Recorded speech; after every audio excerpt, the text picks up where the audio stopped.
একটা phone call, ৪৫ minute. না, কোনো প্রেমিক প্রেমিকার কথোপকথন নয়, দুই রাষ্ট্রনেতার মধ্যে উত্তপ্ত বাক্য বিনিময়, যেন কোনো এক মধ্যযুগীয় সম্রাট নিজের সাম্রাজ্যে নতুন ভূখণ্ড যোগ করতে মরিয়া হয়ে উঠেছেন। কিন্তু এ গল্পটা কোনো ইতিহাস নয়, এটা ২০২৫-এর বাস্তব, যেখানে প্রধান চরিত্র মার্কিন প্রেসিডেন্ট ডোনাল্ড ট্রাম্প এবং তার লক্ষ্য খনিজে ভরপুর গ্রিনল্যান্ড। ট্রাম্পের এই আকাঙ্ক্ষা অনেকের কাছে অদ্ভুত লাগলেও এর পেছনে লুকিয়ে আছে গভীর ভূ রাজনৈতিক এবং অর্থনৈতিক স্বার্থ। কিন্তু ডেনমার্ক কি এত সহজেই রাজি হবে? নিশ্চয়ই জানেন, গ্রিনল্যান্ড পৃথিবীর সবচেয়ে বড় দ্বীপ, যা উত্তর আমেরিকার অংশ হলেও ডেনমার্কের অধীনে। এই আধা শাসিত দ্বীপটির অধিকার চেয়ে ট্রাম্প বহুদিন ধরেই কৌতূহলী, আর সেই আগ্রহ এবার এমন পর্যায়ে পৌঁছেছে যে তিনি সরাসরি ডেনমার্কের প্রধানমন্ত্রী মেটে ফ্রেডেরিকসেনকে ফোন করে চাপ সৃষ্টি করলেন। দ্য ফিনান্সিয়াল টাইমস এর এক প্রতিবেদন বলছে, ট্রাম্প ফোনে স্পষ্ট জানান যে বৈশ্বিক নিরাপত্তা এবং আমেরিকার ভবিষ্যতের জন্য গ্রিনল্যান্ডের সম্পূর্ণ নিয়ন্ত্রণ তার প্রয়োজন।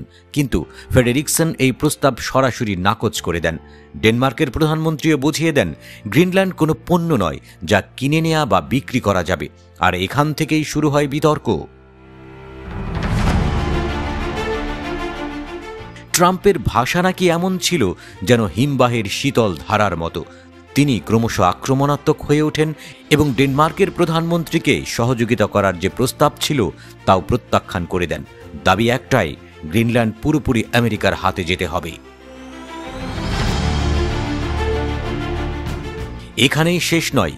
ইউরোপীয় কর্মকর্তারা জানিয়েছেন, ট্রাম্প ফোনে ডেনমার্কের প্রধানমন্ত্রীকে শাস্তিমূলক শুল্ক আরোপের হুমকি দেন, এমনকি সামরিক শক্তি প্রয়োগের ইঙ্গিতও দেন। এ নিয়ে ইউরোপ জুড়ে আতঙ্ক ছড়িয়ে পড়েছে। এক ডেনিশ কর্মকর্তা বলেন, এটা শুধু কৌশল নয়, এটা আসলেই একটি বিপজ্জনক সংকেত।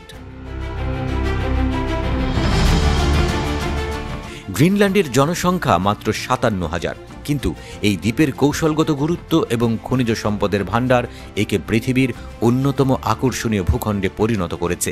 উত্তর মেরুর নতুন বাণিজ্যিক নৌপথ এবং এর ভূতল জুড়ে ছড়িয়ে থাকা দুর্লভ খনিজের কারণে আমেরিকা, রাশিয়া এবং চীনের মধ্যে চলছে এক প্রকার আর্কটিক রেস। ডেনমার্কের প্রধানমন্ত্রী এই ইস্যুতে ডেনমার্কের প্রধান শিল্প প্রতিষ্ঠানগুলো যেমন কার্লসবার্গ এবং নোভো নর্ডিস্ক এর সিইওদের সঙ্গে বৈঠক করেন। তিনি বলেন, গ্রিনল্যান্ড নিয়ে বৈশ্বিক আগ্রহ বিশাল। ট্রাম্পের হুমকি এবং চাপে আমাদের শান্তিপূর্ণ উপায়ে সমাধানের চেষ্টা করতে হবে। ট্রাম্পের এই দাবির পেছনে আসল উদ্দেশ্য হল, এই ভূখণ্ডের বুকের নিচে রয়েছে অমূল্য খনিজ সম্পদ এবং ভৌগোলিক দিক থেকে এটি উত্তর মেরুর পথে একটি কৌশলগত অবস্থানে রয়েছে। ট্রাম্প হয়তো মনে করেন, গ্রিনল্যান্ডের নিয়ন্ত্রণ আমেরিকাকে অর্থনৈতিক এবং সামরিক শক্তিতে এক ধাপ এগিয়ে দেবে। গ্রিনল্যান্ডের প্রধানমন্ত্রী মিউট এগেদে স্পষ্ট করে দিয়েছেন, গ্রিনল্যান্ড বিক্রির জন্য নয়। তিনি বলেন, আমরা ডেনিশ হতে চাই না, আমরা আমেরিকানও হতে চাই না, আমরা গ্রিনল্যান্ডার হতে চাই। ডেনমার্কের প্রধানমন্ত্রী ফ্রেডেরিকসনও ট্রাম্পকে জানিয়েছেন, গ্রিনল্যান্ড তার ভবিষ্যৎ নিজেই নির্ধারণ করবে। তাহলে গ্রিনল্যান্ড নিয়ে এই উত্তপ্ত পরিস্থিতি কোথায় গিয়ে ঠেকবে? ডেনমার্ক কি আমেরিকার চাপের কাছে নতি স্বীকার করবে, নাকি গ্রিনল্যান্ড নিজের স্বায়ত্তশাসন ধরে রাখতে পারবে?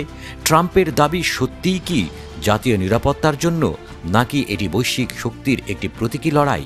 গ্রিনল্যান্ডের এই ভূখণ্ডের গুরুত্ব কেবল খনিজ বা সামরিক অবস্থানের মধ্যে সীমাবদ্ধ নয়, এটি বিশ্ব রাজনীতির নতুন শক্তি কেন্দ্রে পরিণত হয়েছে। তবে এক কথায় বলা যায়, এই দ্বীপ এখন একটি ভূরাজনৈতিক দাবার ঘর।